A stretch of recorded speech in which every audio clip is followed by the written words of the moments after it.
So, last week I decided that it was high time I watched Inkheart, the movie, again.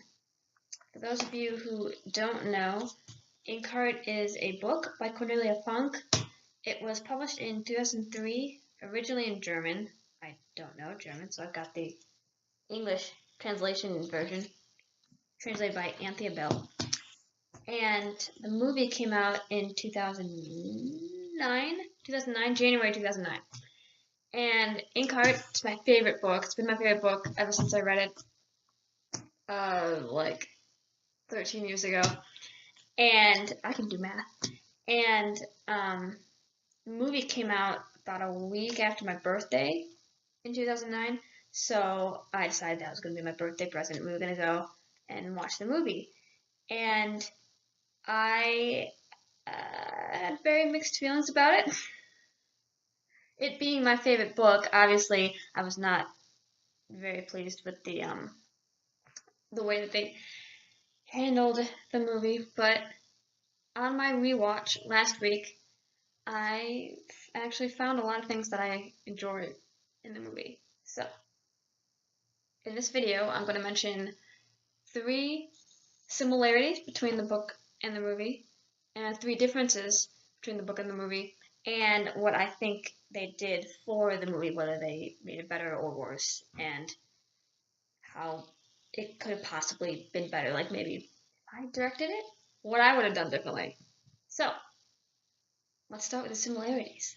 One of the best parts about Inkheart is the rich cast of characters and how lovable basically all of them are, even the villains.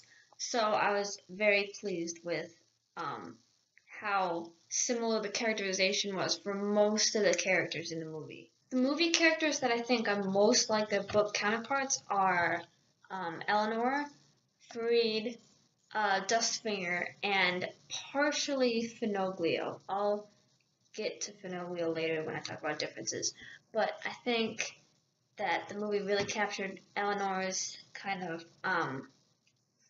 reluctant heroism,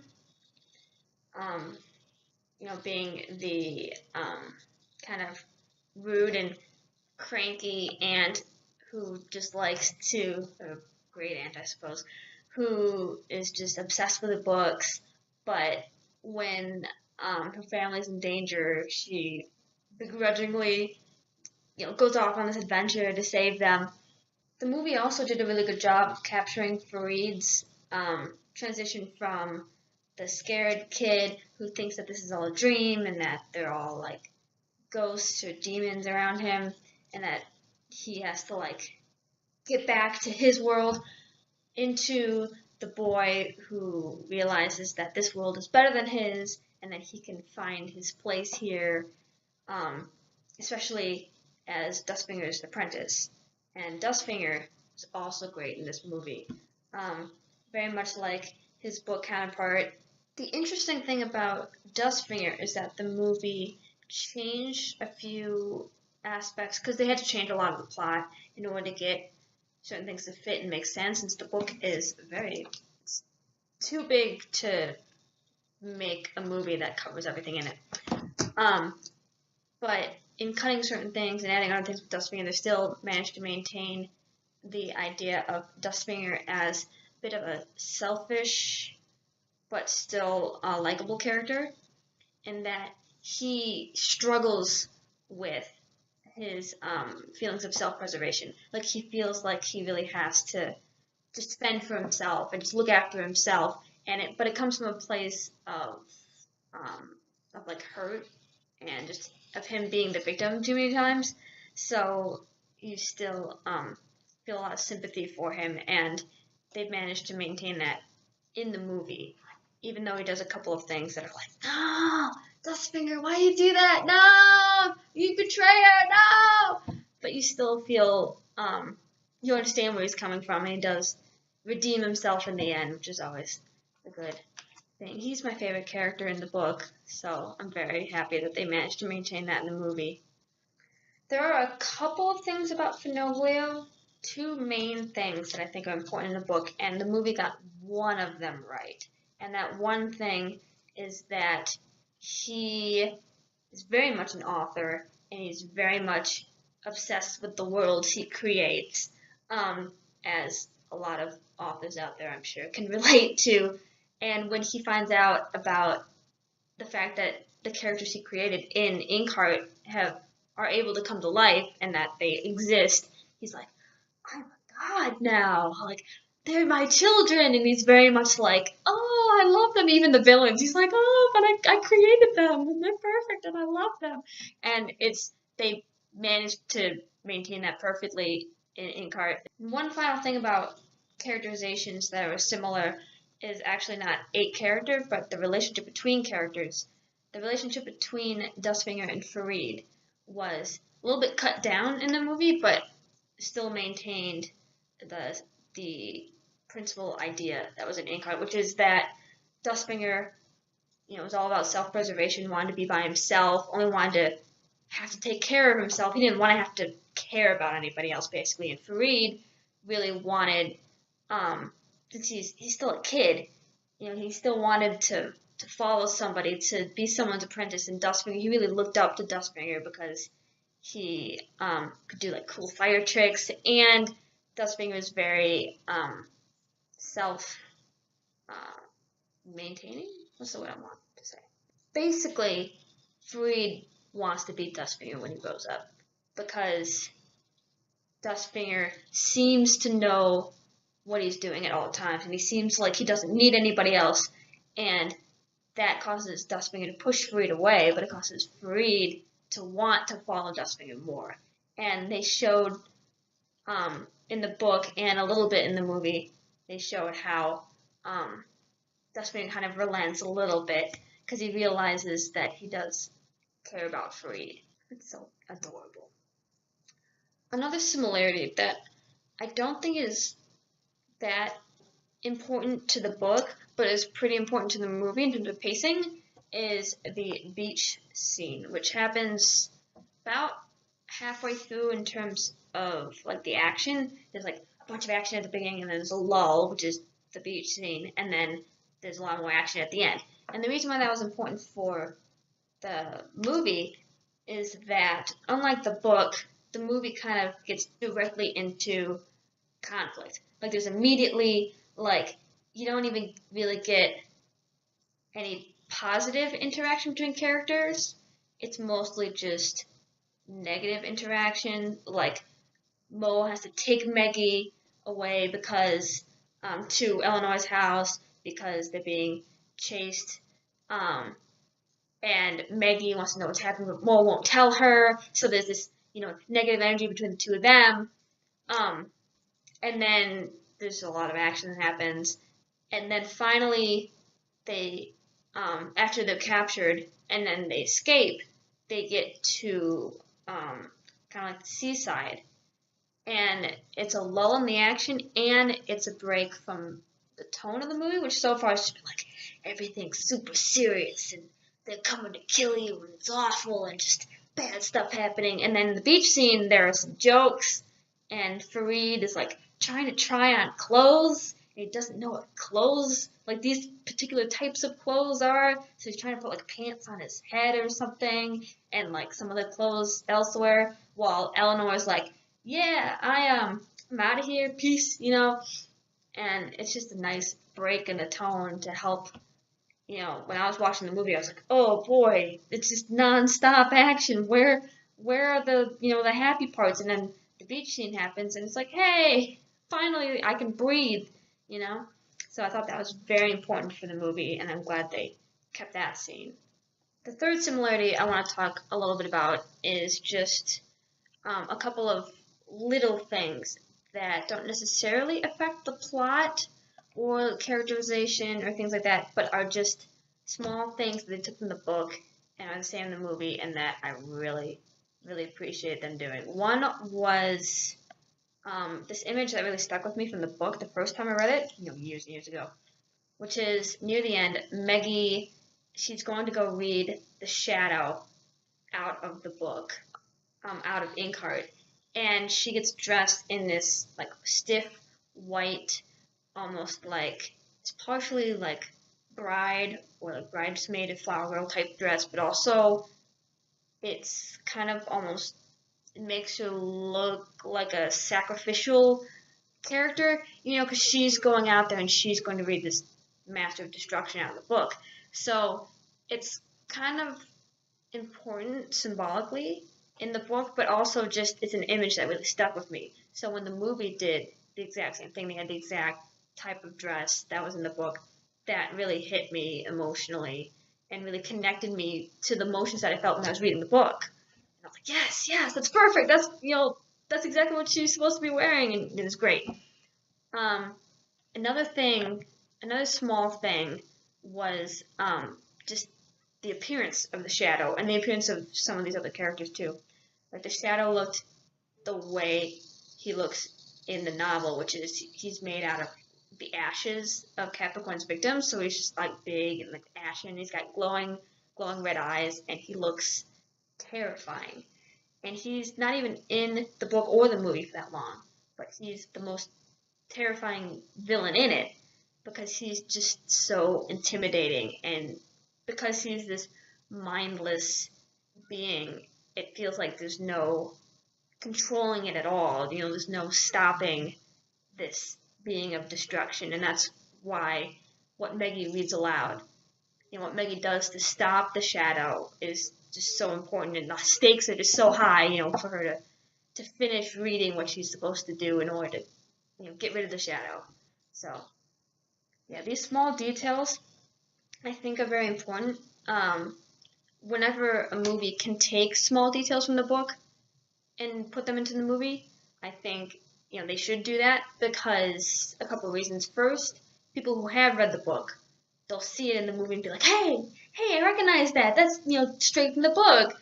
And no matter if it affects the plot or not, it makes you like very happy to see that. And so yeah, it's like yes, they did that right. They got that part right. Also, there are some things in books that it's hard to explain why they're important, and they're like very small details, but they're important either for symbolic reasons or just like the stark imagery that it creates is just very vivid and important in the reader's mind, and draws on some emotion. And so whenever they can put that into the movie, just take it directly into the movie, that's always a good idea, because then the reader can draw on their experiences from reading the book, and that will supplement their experience of watching the movie. Now let's get to the 3 differences, including a difference in scenery with horrible lighting, but oh well, we're gonna go with it. It's gonna be fine. Like I said earlier in this video, there are some differences between the way that the book approached the beginning of the story and the way the movie approached the beginning. First of all, the movie started out with very stereotypical narration. This is what the story's going to be about, and these are your main characters, and that was incredibly unnecessary, especially since even the book didn't do that. And if anything's going to do narration, it'll be a book. The book started out with action. It was introducing the character of Dustfinger through the eyes of one of the main characters, Meggie. And so immediately you're introduced into the conflict is introduced, as well as a couple of key characters in the story. But again, unlike the movie, after that's established, the book establishes some positive relationships. It establishes the relationship between Meggie and her father, how they both love reading, and even though Maggie's mother isn't around, they're still a loving family, just the two of them. And even though Dustfinger kind of throws a wrench in that at the beginning, Meggie and Dustfinger have some good conversations in the first part of the book before the real inciting incident happens, which is a little bit later. But instead of establishing these characters and establishing the relationships between the characters, before everything gets crazy, the movie, like I said earlier, just it's like, okay, let's just every conflict that we can throw at them right now, let's just do that, and you can figure out who the characters are later, or you can figure out through narration, because we're lazy, and we just like to do lazy things. It's lazy writing. Very lazy writing. They should have stuck closer to the book for that, because it was just lazy. Lazy. Okay, now that I got that off my chest, here are some things that are more my opinion, I suppose. Just some things that they cut from the book that I would have preferred they keep in the book. Now, I know that a lot of these were cut because of timing. They had to get in the main story, and they kept most of the characters, so they had to introduce these characters, so there wasn't enough time to do everything that was in the book, but there were some scenes that I definitely missed, and just some explanations that I missed. This is getting into a little bit spoiler territory, so minor spoilers right here. One of the characters that was in the movie, but didn't seem significant at all unless you read the book, was the magpie. She shows up and takes Maggie at the very end to read the shadow out of the book. And in the movie, it's just like she's just some random person. She's Capricorn's mother. That's important because she is one of the main antagonists in the third book. I think she's in the second book too. Oh, yeah.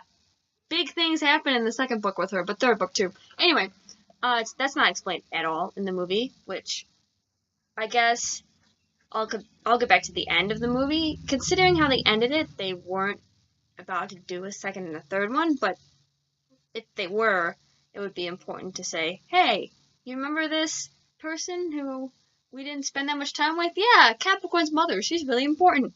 Anyway, yeah, I missed that. Some other people who weren't even in the movie that I missed were Finoglio's grandchildren. He has 3 grandkids. And that's important, not because of the kids themselves, but because that was the second aspect of Finoglio's character that I was talking about earlier in this video. So they nailed the first part, which was Finoglio's kind of godlike image of himself, being an author. But the other one is a piece that counteracts that, which is he's humbled by his grandchildren. He loves his grandchildren, and he loves taking care of them, and he's a really good father figure too. I don't remember what happened to their parents. I don't know if they were just visiting him. I have no idea. I can figure this out. Anyway, but it's just, that's a positive aspect of him that we don't get in the movie. So even though you like him because, like, he has these funny lines, you don't really get this, warm and caring side of him in the movie, which you get in the book, which makes you feel more sympathetic towards him, especially when he's alone with Maggie and he has to kind of give her hope that they can get through, all the struggles that they're going through because Maggie has to read the shadow out of the book. I keep going back to that. That's a big plot point. Reading the shadow out of the book. It's like one scene, but it's the climax of the whole thing. Anyway, yeah, but in the book there are some good scenes between Finoglio and Maggie where Maggie doesn't have a father because Mo's off somewhere else. He's trying to find her. And so all she has is Finoglio, and Finoglio's like, yeah, I am just this author person who created these characters and kind of put you in this mess in the first place, but I'm also a good father figure, so I can give you, words of wisdom and hope and stuff, and that's really important to her. I already mentioned this, but there were some Dustfinger and Maggie scenes that are missing in the movie. I don't think they talked, at all in the first half, except Dustfinger goes to hand Maggie her mom's book, and Maggie's just like, oh, I hate you, and that's basically the extent of their relationship for the first half.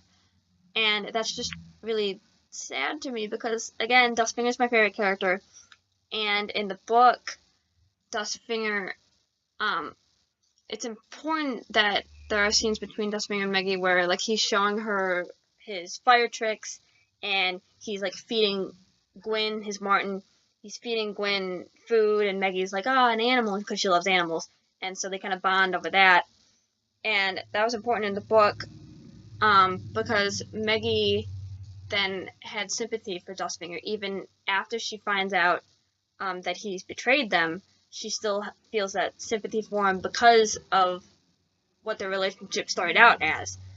And you don't get that all in the movie. Like, we as an audience kind of feel sympathetic for him because we see what he's struggling with, as I said earlier. But besides that, the audience, the characters don't really care about him, and it's sad. Except for Risa.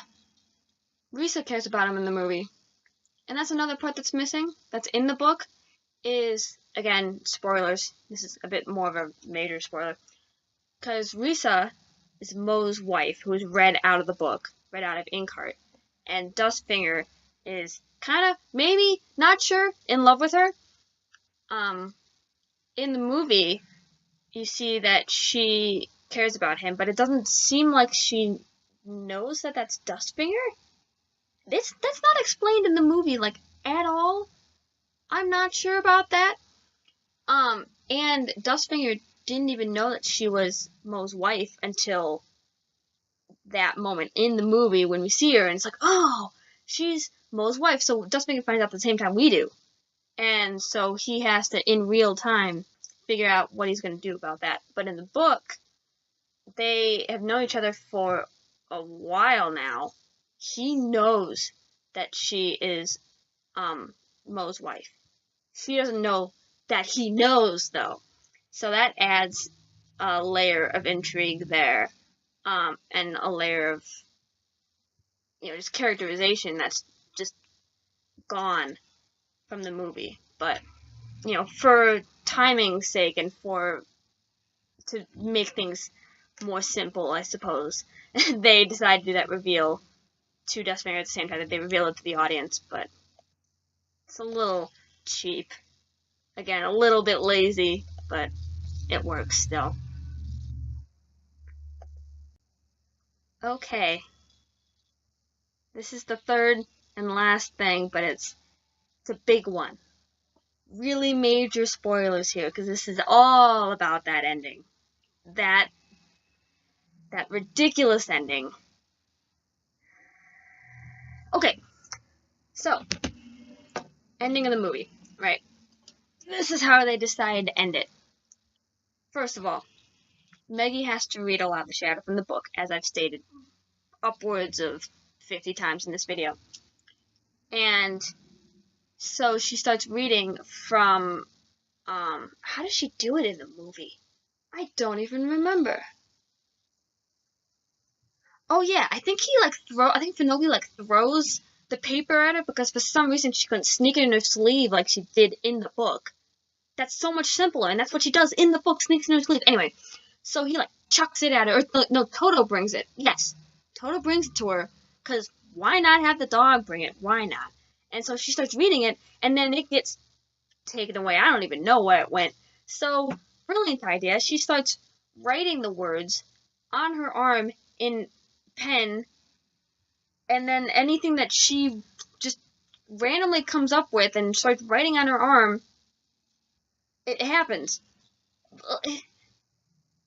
Very overpowered. That is very, very overpowered. Because if that were the case in the book, that she could just write immediately whatever she wanted, and then an ice cream sundae appeared, and she wrote it, and she read it aloud, and there's an ice cream sundae, that would solve so many problems, and it would be way too easy for any character who can read, characters out of books and things, like for Maggie and for Silvertongue and for Orpheus, who's in a future book. But the explanation in the book makes a lot more sense, because in that, it's, first of all, Finoglio is the one who writes what Maggie has to read, and that's important because he wrote Inkheart in the first place, and that's what the shadow has to come out of. So it's more manipulating his own work than just writing random new words. So it has to work. It has to work within that world, the world he's already created. Second, and this is not a negative on the movie, this is actually a positive, Eleanor riding in on a unicorn is possibly the greatest addition that the movie makes. Didn't happen in the book, happened in the movie, and it was great. That's all I'm going to say about that. Third and hopefully final thing, I'm going to stop after this because I get very, very angry just thinking about this movie. Anyway, third and final thing, the very ending. So, we see near the ending, we see Dustfinger leaving with Inkheart because Farid stole it. Technically, I think Dustfinger stole it in the book, but it doesn't really matter. That's not that important. So, Farid stole Inkheart for Dustfinger, and there's this cute moment between them where Farid's like, I got a picture of Maggie, so it's okay, I don't have to stay back there, and I'll come with you because I want to be with you, and we're just going to go off traveling, and we'll find, some way for you to get back to Inkheart. That's basically what happens in the book, too. So I was like, oh, okay, so at least they're ending it on the same tone. And then they had to go and be like, well, we already had this great scene, but, we don't think we're going to do a sequel, so let's wrap it up anyway, even though we have the scene that we could totally just cut out, because it now makes no sense, because then they have Mo running after them in a completely different area. It's all of a sudden they're, in a forest. They were just on a bridge. Now they're in a forest, and Mo's running after them. And they're like, what? Oh, it's Silver Tongue. Oh, my gosh. And he comes, and he reads Dustfinger back into the book. Okay, I have multiple problems with this. First, we just had a great moment between Farid and Dustfinger. Farid's finally like, I'm going to go with you, and Dustfinger finally accepts him, And now Farid's just left behind because he only reads Dustfinger into the book. And we're supposed to be happy about that. Second, this goes back to the overpowered thing. Mo apparently has been able to control this the whole time. He says earlier in the movie, oh, but I don't know if I can control it. But right here, he's like, yeah, I'll read you into the book. And he does it in 2 seconds. No, that's not how it works at all. There's a whole thing in the second Inkheart book, which is Inkspell, where, major spoilers for Inkspell now, where Maggie and Farid are trying to get themselves into Inkheart. And they have to Maggie manipulates the words of Inkheart very specifically so that the two of them can get into the book. And she has to do it in a certain way. And you can't just... it just frustrates me to no end. It just frustrates me when movies decide, oh, we'll keep along the same, the rules and whatever, we'll keep that the same, except, this rule is kind of, I don't know, we want to change that, let's just break that rule right now and don't explain why we're breaking it. It's easy, it's lazy. Again, it's just lazy. It's just laziness, that's all it is. Anyway, third, whichever thing it is, I don't even know at this point, is that I know they weren't planning on making a sequel to the movie, I mean, but it's a very big plot point of the second book where Dustfinger is trying to go back home. And that's actually the inciting incident. It's how he goes about doing that causes the rest of the second and third book, technically, to even happen. So the fact that they can just, at the end of this movie, go, let's just wrap things up. Let's have Dustfinger just go back home to Inkheart, because why not? It's annoying. And I think that would be a satisfying ending for people who hadn't read the book, except that they decided to keep that scene between Dustfinger and Farid in the movie, the one that actually is in the book. You can have one or the other. Either Dustfinger and Farid decide they're going to travel together, and eventually they'll get back into Inkheart, or you get Dustfinger magically is able to go back into Inkheart. You don't get both. You don't get to do that. You're trying to please the book people and the non-book people, and you're just making everyone mad. That's not how any of this works. Anyway, so those are my 3 similarities and 3 differences. Please add your own opinions in the comments, because I could I could talk about this all day. I don't even know how long this video is at this point. It's probably very long. I could talk even more, but I'm going to shut up now. See you next time. Hopefully next time will be Tale of Despero. I have some very strong opinions about that one too. See you then. Bye.